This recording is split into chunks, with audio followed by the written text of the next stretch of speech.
उत्तराखंड के एक आदमी के ऊपर देवता आते हैं, लोगों से कहते हैं चले जाओ यहां से, सभी लोग, तबाही आने वाली है, गांव को जल्दी खाली कर दो।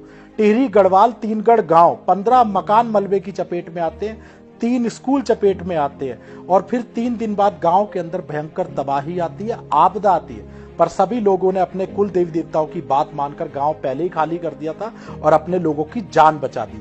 मैं इसीलिए कहता हूं कि कुल देवी देवताओं को घर में स्थान दीजिए, उनका पूजन कीजिए। वो पीढ़ी दर पीढ़ी आपके साथ चले आ रहे हैं, आपके घर के रक्षक हैं, वो घर के मुखिया हैं। तंत्र मंत्र जादू टोना भूत प्रेत बाधा हर प्रकार की मुसीबत के लिए सबसे पहले द्वारपालक की तरह वो आपके लिए खड़े हैं, पर लोगों ने उन्हें ही छोड़ दिया है। बहुत लोगों को तो ये भी नहीं पता हमारे कुल देवी देवता है कौन, क्योंकि ये जो पीढ़ी है वो सिखाती ही नहीं अपने बच्चों के। पर जिस घर में कुल देवी देवताओं का सम्मान नहीं होता, उनका पूजन नहीं होता, देवता वहां पर लोगों से कहते हैं चले जाओ यहाँ से, सभी लोग, तबाही आने वाली है, गांव को जल्दी खाली कर दो।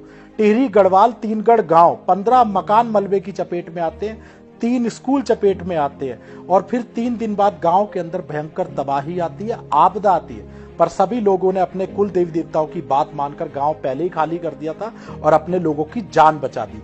मैं इसीलिए कहता हूं कि कुल देवी देवताओं को घर में स्थान दीजिए, उनका पूजन कीजिए। वो पीढ़ी दर पीढ़ी आपके साथ चले आ रहे हैं, आपके घर के रक्षक हैं, वो घर के मुखिया हैं। तंत्र मंत्र जादू टोना भूत प्रेत बाधा हर प्रकार की मुसीबत के लिए सबसे पहले द्वारपालक की तरह वो आपके लिए खड़े हैं, पर लोगों ने उन्हें ही छोड़ दिया है। बहुत लोगों को तो ये भी नहीं पता हमारे कुल देवी देवता है कौन, क्योंकि ये जो पीढ़ी है वो सिखाती ही नहीं अपने बच्चों के। पर जिस घर में कुल देवी देवताओं का सम्मान नहीं होता, उनका पूजन नहीं होता, देवता वहां पर लोगों से कहते हैं चले जाओ यहाँ से, सभी लोग, तबाही आने वाली है, गांव को जल्दी खाली कर दो।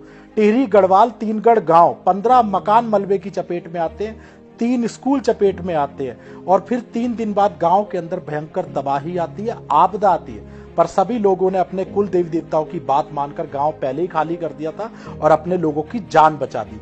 मैं इसीलिए कहता हूं कि कुल देवी देवताओं को घर में स्थान दीजिए, उनका पूजन कीजिए। वो पीढ़ी दर पीढ़ी आपके साथ चले आ रहे हैं, आपके घर के रक्षक हैं, वो घर के मुखिया हैं। तंत्र मंत्र जादू टोना भूत प्रेत बाधा हर प्रकार की मुसीबत के लिए सबसे पहले द्वारपालक की तरह वो आपके लिए खड़े हैं, पर लोगों ने उन्हें ही छोड़ दिया है। बहुत लोगों को तो ये भी नहीं पता हमारे कुल देवी देवता है कौन, क्योंकि ये जो पीढ़ी है वो सिखाती ही नहीं अपने बच्चों के। पर जिस घर में कुल देवी देवताओं का सम्मान नहीं होता, उनका पूजन नहीं होता, वहां पर परेशानी और मुसीबत हमेशा बनी रहती है।